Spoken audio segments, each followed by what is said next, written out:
Projek Perumahan Penjawat Awam 1 Malaysia PPA1M.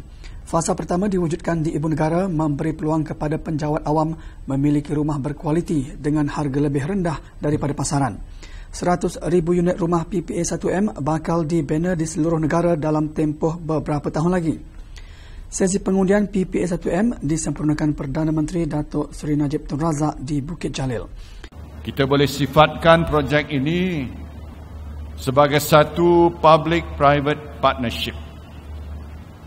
Kerana dalam melaksanakan projek PPA 1 Malaysia ini, kita gunakan kaedah cross-subsidi.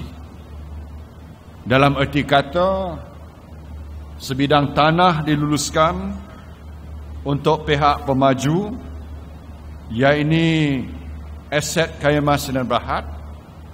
Sebahagian daripada tanah ini akan dimajukan secara komersial.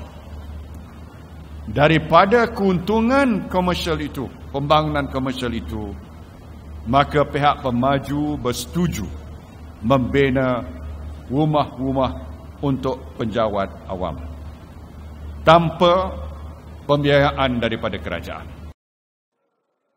Terdapat 3 kategori saiz rumah ditawarkan dalam projek PPA1M di Bukit Jalil. Semua rumah itu dijangka siap pada tahun 2019.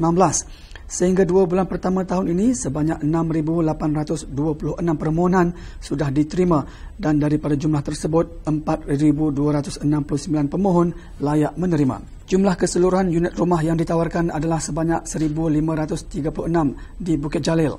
Rumah PPA1M ini disediakan dengan pelbagai kemudahan, antaranya 1 unit petak parkir kereta, klinik 1 Malaysia dan kedai rakyat 1 Malaysia.